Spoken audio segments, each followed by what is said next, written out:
जा, अब तू जो करने जा रहा है उसकी सजा तुझे भगवान ने दी है। जा, अब तुझे कुछ नहीं होगा।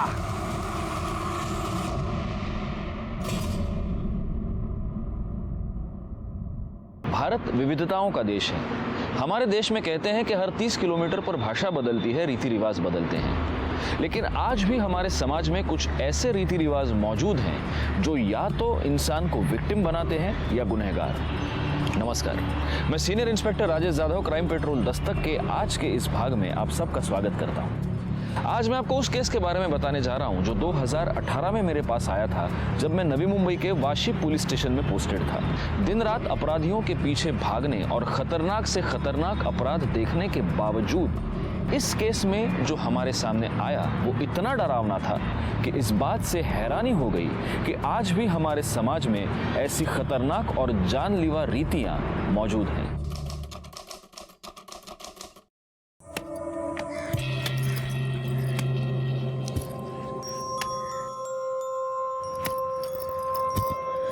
वाह, क्या मस्त कुल्हाड़ी चलाती है रे तू। ऐसे जीवा पे चला दे, फिर देख तेरे मेरे लगन को कोई रोक नहीं सकता। मैं किसी के लिए भी कबीले की प्रथा नहीं तोड़ूंगी। ठीक है, मत तोड़, लेकिन कल मैं भी जा रहा हूँ और इस बार जीवा से दुगनी लूट लाऊंगा। तू तो बस लगन की तैयारी करके रख। छोड़ इस गाय को, चल निकल इधर से। वारे नरिया, तू तो बड़ा हो गया रे। मेरा होने वाला साला है, इसलिए तेरे को छोड़ रहा हूँ मैं। हाँ, चल जा। ताई, मैं तेरे को बोल रहा हूँ, तू भाग जा इधर से, वरना ये जीवा और भीमा तेरे को जीने नहीं देंगे। नारिया, मैं चाहेगी भी ना तो भी मैं यहाँ से नहीं भाग सकती। क्यों नहीं भाग सकती? तू डरती है क्या? और तेरे साथ मैं भी तो आऊंगा तुझे इन लोगों से बचाने के लिए।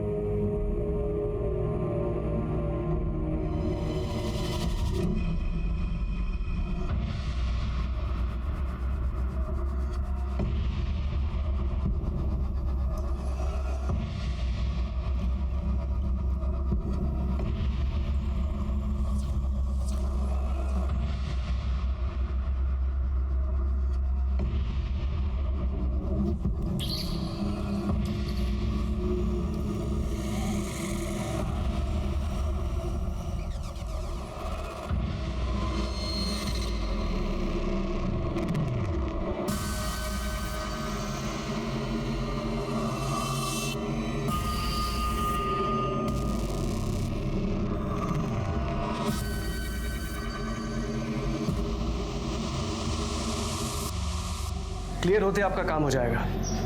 ठीक है, मैं कॉल करता हूं आपको। ओके।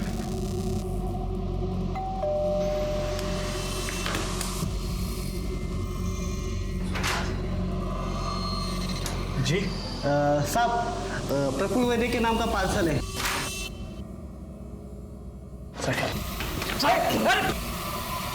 अरे कौन है आप लोग? अरे चुप! ये क्या कर रहे हो? अरे काम नंबर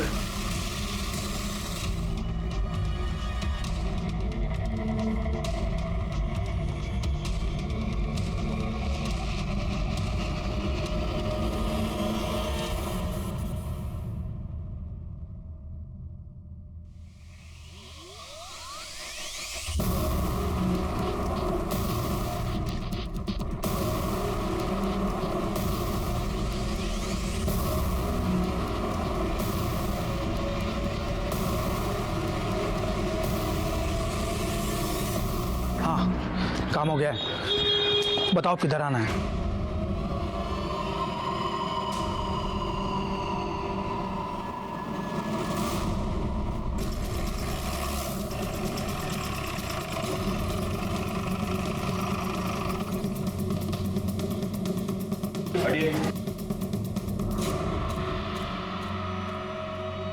सर, प्रफुल्ल वैद्य की बॉडी अंदर बेडरूम में है।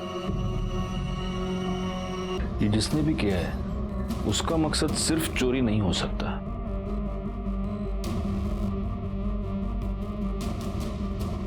सर, ये विक्टिम की वाइफ है, मंजरी वैद्य, सदमे में। एक बात मेरे समझ में नहीं आ रही गायकवाड़, अगर मर्डरर ने प्रफुल्ल वैद्य का मर्डर कर दिया तो इन्हें क्यों छोड़ा? पाटिल मैडम, जरा उनसे बात करके देखो, आपको कुछ बता दिएगी। Okay sir.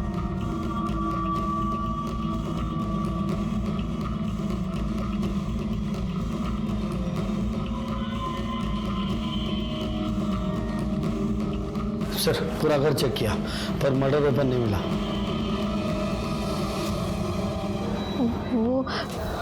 वो 4 लोग थे, उनमें से एक जबरदस्ती दूसरे कमरे में लेके गया और मेरा रेप किया।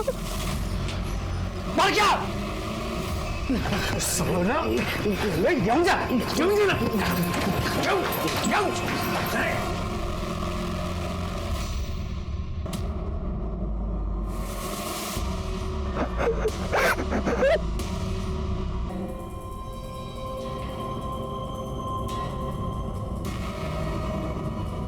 गायकवाड़, चेक करो ये सीसीटीवी कैमरा चल रहा है कि नहीं, और अगर ये चल रहा है तो इसका फुटेज मंगवा लो, शायद इससे कुछ पता चल जाए। सर,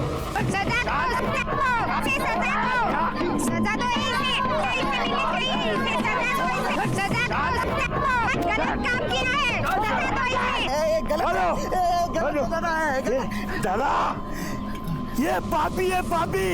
इसने अपने कबीले की प्रथा को तोड़ा है दादा।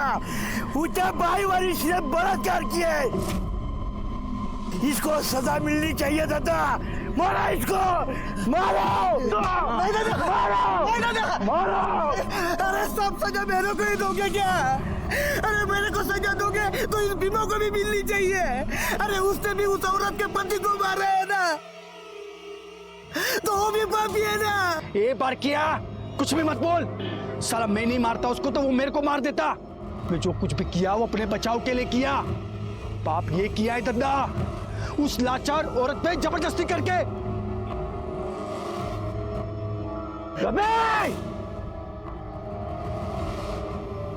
तूने जबरदस्ती करके पाप किया है, इसका थोबड़ा बिगाड़ दिया जाए।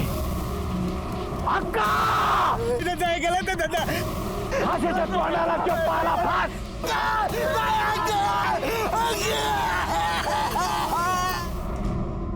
मंजरी, मैं समझ सकता हूं कि आप काफी सदमे में हैं, लेकिन फिर भी कुछ सवाल हमें आपसे पूछने ही होंगे, इफ यू आर रेडी। आपके पति प्रफुल्ल एग्जैक्टली क्या काम करते थे? वो मनी लेंडर का काम करता था, इंटरेस्ट पे पैसा देता था। ये उस सामान की लिस्ट है जो आपके घर से चोरी हुआ था। क्या आप बता सकती हैं कि इस सामान की अप्रोक्सीमेटली वैल्यू कितनी होगी? 2 लाख कैश मिलाकर कुछ 15 लाख के आसपास का सामान होगा।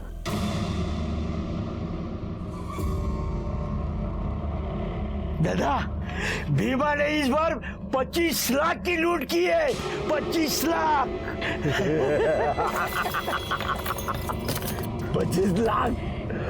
अरे तो सबसे बड़ा हाथ है किसी की हिम्मत है कोई भीमा से सबसे बड़ा हाथ मारने की? है कोई अपने कबीले में जो सबसे बड़ा हाथ मारेगा वो कामदा से शादी करेगा? है कोई अपने कबीले में? है क्या? शाबाश, शाबाश भीमा, शाबाश।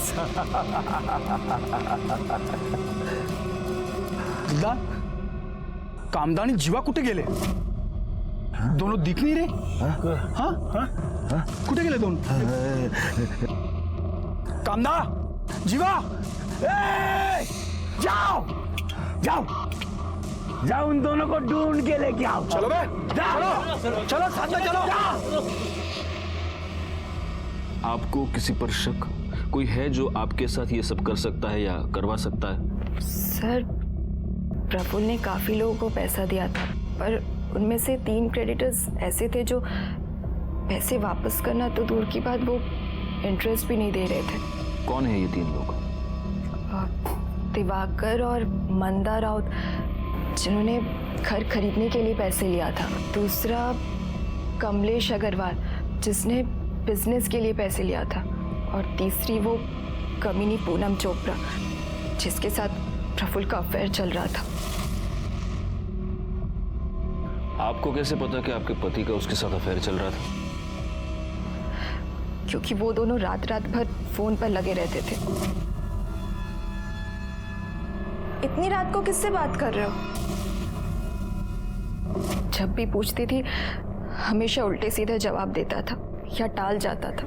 फिर तो उसने घर लेट आना शुरू कर दिया।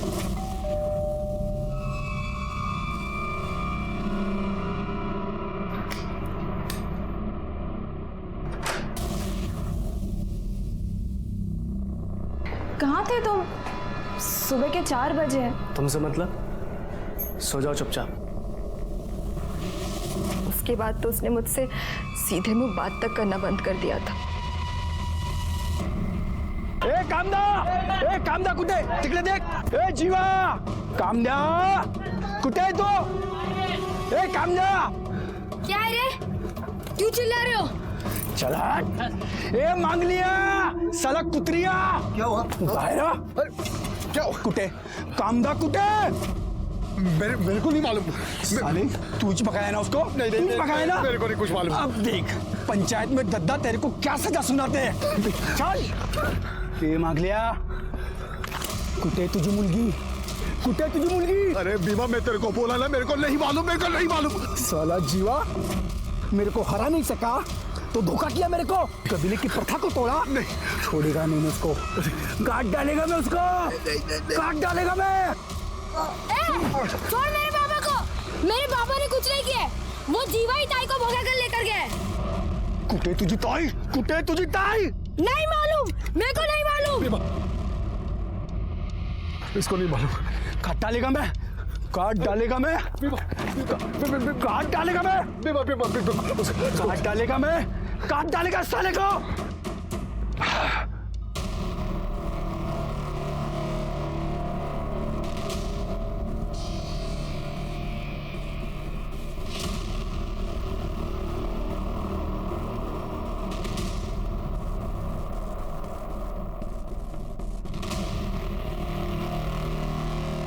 दूसरा वीडियो लगाओ।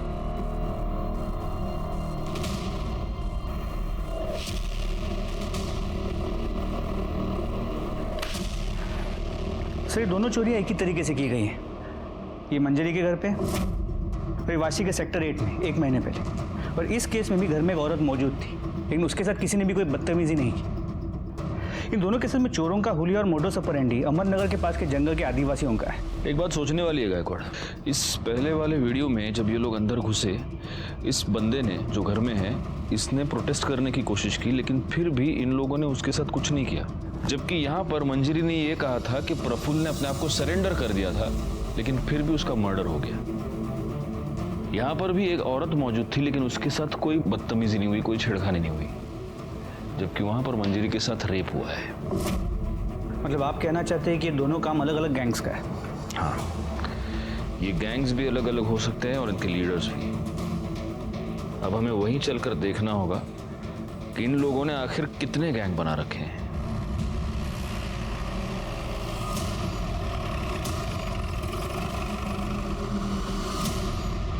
राजेश यादव, गायकवाड़, करड़े। हमारे यहाँ पर नवी मुंबई और ठाणे में 2 रॉबरीज हुई हैं और सीसीटीवी फुटेज से उन रॉबर्स की पहचान हुई है। आपके यहाँ पे जो आदिवासी इलाका है वहाँ के लड़के हैं,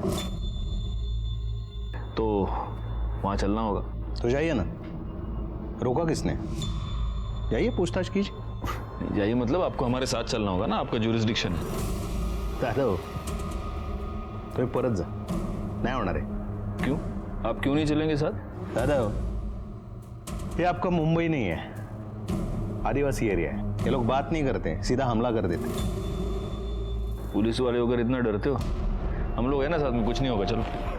आप तो चले जाओगे मुंबई, झेलना तो हमें पड़ेगा ना। वर्दी पहनकर ऐसी बातें करते हो, शर्म नहीं आती? हमारे पास इस केस की कोई इन्फॉर्मेशन नहीं है, हम नहीं चलेंगे। सर अब इनके बिना तो आ जाने का कोई मतलब ही नहीं है, ऊपर से ऑर्डर्स लाने पड़ेंगे। ये बघा गायतोंडे, उन आदिवासियों के बारे में जानना हमारे लिए बहुत जरूरी है। तो उनके पास जाने की क्या जरूरत है? वो एनजीओ वाला है ना, उससे पूछताछ कीजिए। आपके वाशी में ही रहता है वो, पता नहीं इन हलकट लोगों की क्यों मदद करता है वो। क्या नाम है उसका? सर मेरा नाम विश्वास परब है।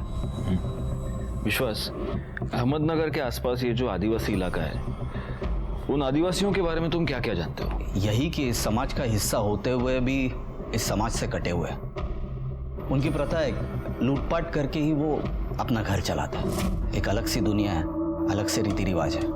अगर लूटपाट के लिए कोई जा रहा है तो पूरा कबीला उसे हल्दी लगाता है, गुलाल लगाता है और भगवान से उसकी सुरक्षा के लिए प्रार्थना करता है।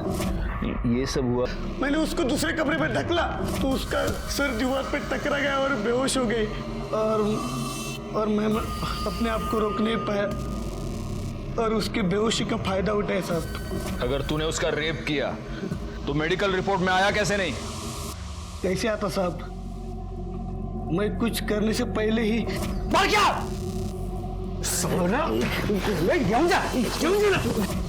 उसके अगले दिन आप सब लोग कबीले में आए, आपने मेरे को पहचान नहीं, तभी मैंने सोचा कि दूसरा किधर जाके अपनी जिंदगी नई तरीके से शुरू करूं। तू नई जिंदगी की शुरुआत करने नहीं गया था, तू भीमा का खून करने गया था। क्या भीमा मर गया? किसने किया साहब? तू हमको सवाल नहीं पूछेगा, हमको पता है भीमा का मर्डर तू नहीं किया है। नहीं साहब। बता कामदा किधर है? नहीं साहब, मैंने कुछ नहीं किया साहब, मैंने भीमा का मर्डर नहीं किया साहब। साहब मेरे को सच्ची नहीं पता है कामदा किधर है साहब, सच्ची नहीं पता। रिकॉर्ड, सच में ये लोग बड़े सख्त होते हैं। नहीं साहब। करडे फोडून टाकायला। साहब लग रहा है साहब। मंजीरी सच बोल रही है। इस बारके ने सच में उस पर रेप अटेम्प्ट किया था। इसका मतलब मंजीरी ने या उसके बॉयफ्रेंड ने प्रफुल्ल की सुपारी इन लोगों को नहीं दी थी।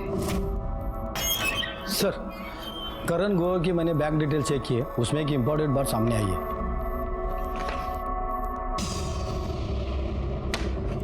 गायकवाड़, मंजीरी और करण दोनों को बुलाओ।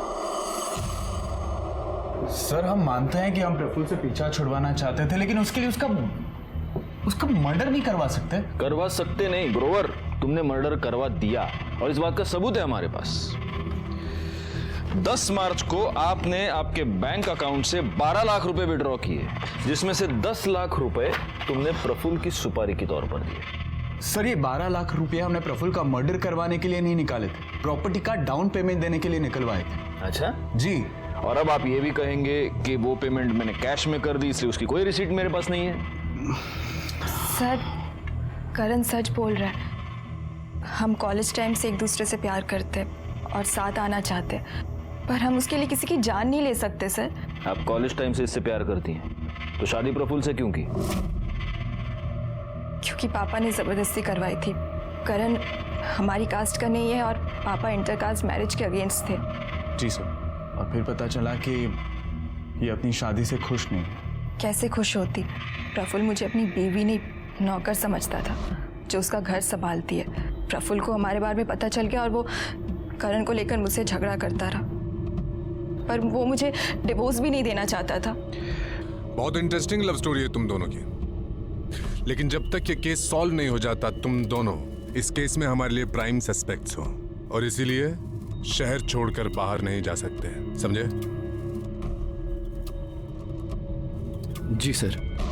सर भीमा के कॉल रिकॉर्ड के मुताबिक मंजरी या करण, इन दोनों में से कोई भी उसके टच में नहीं था। और ये जो बाकी के 3 सस्पेक्ट्स हैं वो? सर उनका हम पता कर रहे हैं। अच्छा, वो राउत कपल का हनीमून खत्म हुआ कि नहीं हुआ? नहीं सर, वो दोनों अब तक वापस नहीं आए हैं और दोनों का फोन भी स्विच ऑफ है। ये कौन सा हनीमून है? नहीं, मुझे तो लगता है ये कुछ गड़बड़ है। ये दोनों कुछ हनीमून वनीमून नहीं, ये जानबूझ के गायब हुए हैं। इन्हें ढूंढना पड़ेगा। हाँ विश्वास। सर मुझे अभी कांता का फोन आया था। बहुत घबराई हुई थी सर वो कह रही थी कबीले वालों ने उसे ढूंढ लिया है और वो अभी उसे लेके जा रहे हैं और मार डालेंगे। सर मैं और कुछ पूछता तब तक फोन बंद हो गया। सर कुछ कीजिए प्लीज प्लीज सर। गायकवाड़ जल्दी से टीम इकट्ठा करो। सर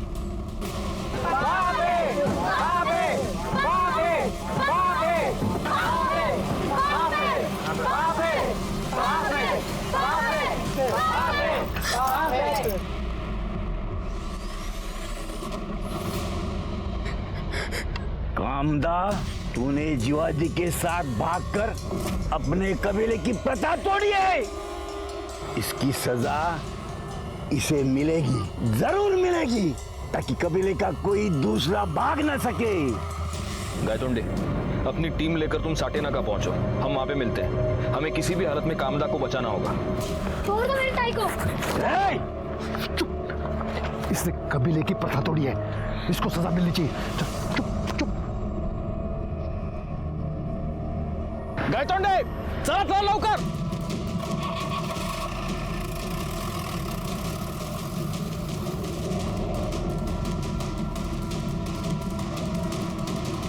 इसका चेहरा ही नहीं, पूरा शरीर बिगाड़ दिया जाएगा, ताकि अपने कबीले का कोई भी लड़का इसी सुंदरता की चक्कर में ना पड़े।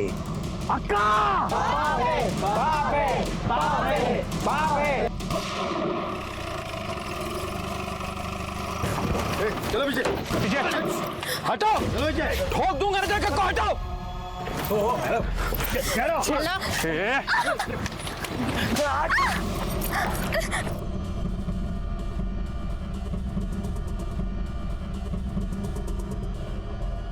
पाटिल भाई सोडवा दिला लवकर, बिठा उसको गाड़ी में। कामदा, तू ये मत समझना कि तू बच गई है। तुम्हें कहां से भी हम उठा के लेके आएंगे, ताकि तूने किए की सजा तुझे।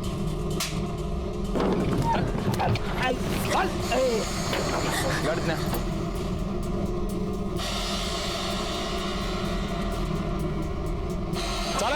चला चल।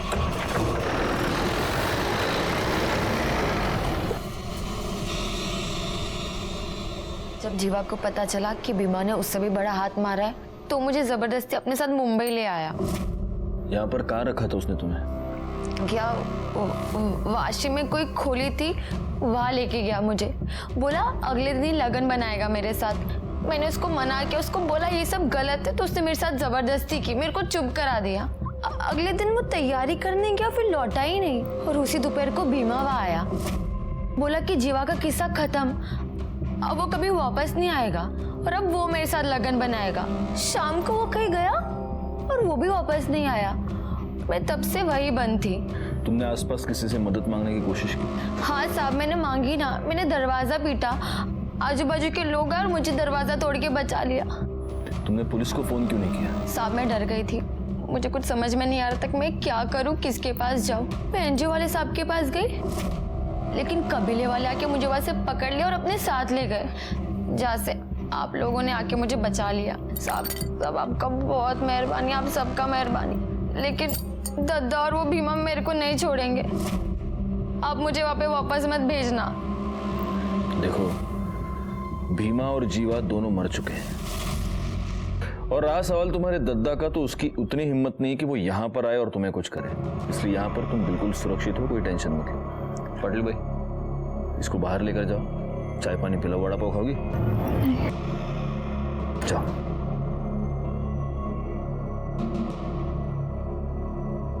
सर, राउत फैमिली के बारे में एक इम्पोर्टेंट बात पता चली। इन लोगों ने भी रॉबरी के एक दिन पहले अकाउंट से 10 लाख रुपए निकाले थे सर, लेकिन उन दोनों के फोन अभी भी ऑफ है। तो हो सकता है कि प्रफुल्ल के मर्डर के साथ इनका भी कोई संबंध हो, और इसीलिए अपना फोन स्विच ऑफ करके अपने ही घर में छुप कर बैठे। बैकवर्ड एक काम करो, इनके एड्रेस पर जाओ और कंफर्म करो ये दोनों वहां पर है या नहीं। सर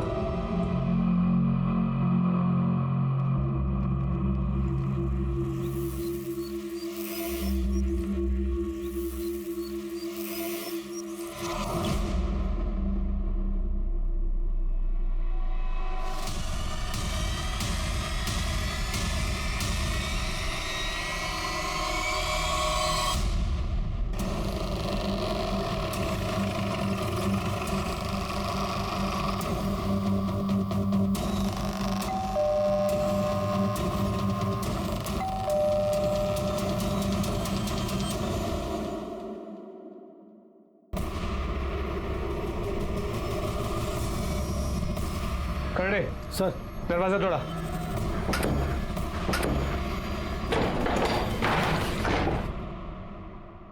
खड़े सर, ऊपर चेक करो। पवार, पूरा घर चेक करो, देखो कोई है क्या।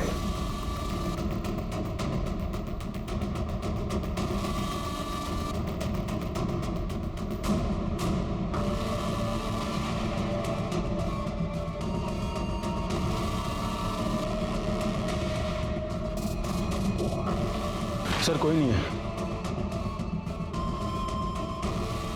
सर ऊपर कोई नहीं है। हमें थोड़ी सी देर हो गई, मुझे लगता है वो लोग अभी कुछ ही देर पहले भागे। एक काम करो, पूरा घर अच्छे से वापस चेक करो, देखो कुछ एविडेंस मिलता है क्या। सर जल्दी। उस दिन हम दिवाकर और मंदा राउत तक पहुंचने में थोड़े से लेट हो गए, लेकिन उनके घर से हमें कुछ ऐसे अहम सबूत मिले जिनकी वजह से प्रफुल्ल के मर्डर केस को सॉल्व करने की हमारी उम्मीदें बढ़ गई। इसीलिए हमने दिवाकर और मंदा दोनों के फोन्स और एटीएम कार्ड्स ट्रेस पर डाल दिए। मंजरी का रेप केस हम पहले ही सॉल्व कर चुके थे। अब बचा था भीमा और जीवा का मर्डर केस, जिनको सॉल्व करने में हमें कोई खास कामयाबी नहीं मिली थी, लेकिन हाँ, कामदा को बचाने में हम जरूर कामयाब हुए थे। हम हर तरह से इस केस को सॉल्व करने के लिए हाथ पैर मार रहे थे, तभी इस केस ने एक बहुत ही अनएक्सपेक्टेड और बहुत ही शॉकिंग टर्न ले लिया। चली गई? ऐसे कैसे चली गई? पाटिल मैडम, मैंने आपको बोला था उस पर नजर रखने के लिए। सर मैंने उसको इधर ही बिठा के रखा था और स्टोर रूम में गई थी मैं फाइल लाने, वापस आके देखा तो वो इधर नहीं थी। ठीक है, चलो चलो सीसीटीवी फुटेज चेक करते। एक मिनट, ये कौन है?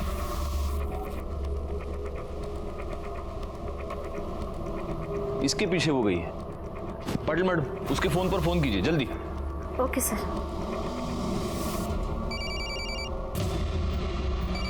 बार देखिए इमीडिएटली। तुम तक बाहर के कैमरे का फुटेज प्ले करो।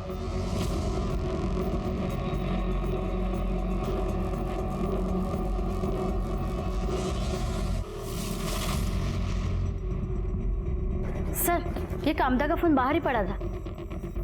ये जरूर वो कबीले वाले ही है और ये उसको कबीले के पास ही लेके गए होंगे। इससे पहले कि ये लोग वहां पहुंचे हमें उन्हें पकड़ना पड़ेगा। ये फोन ले लो और देखो इसमें कुछ मिलता है क्या। चला दीपक, अगर होशियारी की ना तो तुम्हारी इस दद्दा की खोपड़ी खोल दूंगा मैं। सर राउत कपल ने अभी नासिक के गेस्ट हाउस में अपने डेबिट कार्ड से चेक इन किया है। फौरन नासिक पुलिस को इन्फॉर्म करो, उन्हें राउत कपल की डिटेल्स भेजो और उनको कहो कि उन्हें अरेस्ट करे और फौरन वाशी भेज दे। बोल, तूने प्रफुल्ल की सुपारी दी थी कि नहीं? बोल। प्रफुल्ल के मर्डर के एक दिन पहले तुमने अपने अकाउंट से 10 लाख रुपए निकाले थे जो तुमने भीमा को दिए। तुम्हारे घर से वो फाइल भी मिली है जिनमें उन लोगों के नाम हैं जिनको प्रफुल्ल ने इंटरेस्ट पर पैसे दिए थे, उसमें तुम्हारा भी नाम है। वो फाइल तुम्हारे पास कैसे आई? बोल। सर वो प्रफुल्ल से हमने घर खरीदने के लिए कैश में पैसे लिए थे और हमें इंटरेस्ट बहुत भारी पड़ रहा था, इसलिए हमने सोचा कि अगर वो फाइल ही गायब हो जाए तो कोई सबूत ही नहीं रहेगा कि हमने उससे कोई पैसे लिए थे। हाँ साहब, मुझे पता चला कि कोई ट्राइबल गैंग है। मैंने उनमें से भीमा का नंबर निकाला और उसे प्रफुल्ल के बारे में बताया कि वो वहाँ से अच्छी खासी रकम लूट सकता है और अगर वो प्रफुल्ल को मार के मुझे ये फाइल दे देगा तो मैं उसे 10 लाख दूंगा। उसने यही कहा साहब। काम हो गया, बताओ किधर आना है। गायकवाड़, प्रफुल्ल के मर्डर के जुर्म में इन दोनों को अरेस्ट करो। सर, कामदा के फोन से हमें एक इंपॉर्टेंट लीड मिली है।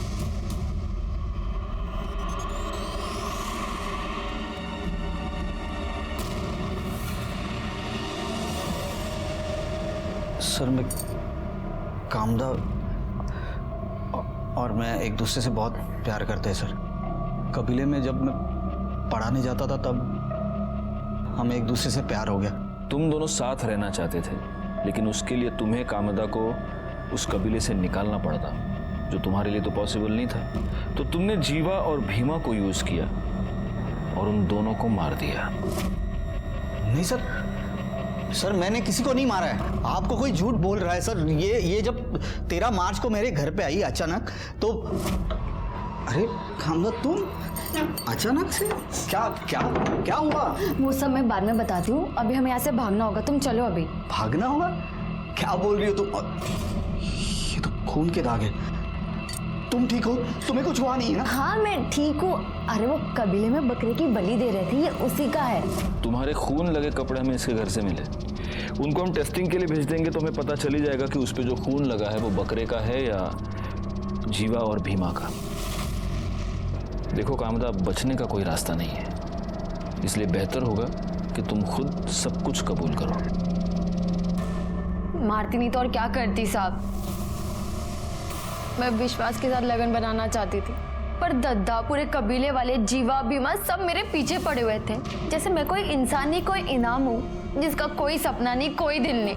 मैं ये जानती थी कि मैं कबीले से कभी अकेले नहीं निकल पाऊंगी, इसलिए जब भीमा लूट के लिए गया, मैं जीवा से बोली, जीवा मैं तुझसे बहुत प्यार करती हूँ और लगन भी करना चाहती हूँ। तू अगर मेरे साथ भागने के लिए तैयार है तो मैं ये प्रथा व्रता सब छोड़ दूंगी। फिर हम लोग दोनों भाग के नवी मुंबई आ गए। मुझे विश्वास के पास जाना था। हम ना एक काम करते हैं, एनजीओ वाली साहब की मदद ले लेते हैं, वो हमारा लग्न करवा देंगे।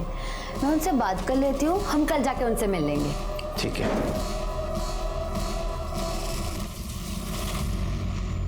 फिर मैंने भीमा को जीवा के फोन से कॉल करके बोला, हेलो। मैं बहुत मुश्किल से जान बचा के निकली है, जीवा ने मुझे पकड़ लिया था।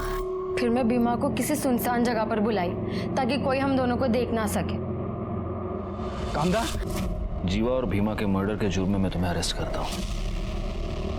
कामदा ने कबीले की प्रथाओं से निकलकर अपना अलग घर बसाने का सपना देखा, लेकिन इस सपने को पूरा करने के लिए उसने गलत रास्ता इख्तियार कर लिया और उसकी वजह से 2 लोगों की जान गई। दूसरी तरफ राउत कपल ने उसी इंसान की जान ले ली जिसने उन्हें घर खरीदने के लिए पैसे दिए थे। इन दोनों केसेस में सामने आता है इंसान का लालच और स्वार्थ। जब हमारा स्वार्थ हम पर हावी हो जाए तो समझ लेना चाहिए कि ये आने वाले जुर्म की दस्तक है। मैं सीनियर इंस्पेक्टर राजेश यादव आपसे विदा लेता हूँ। दोबारा मिलूंगा, तब तक सतर्क रहिए और देखते रहिए क्राइम पेट्रोल दस्तक, क्योंकि मकसद बताना नहीं, बचाना है। जय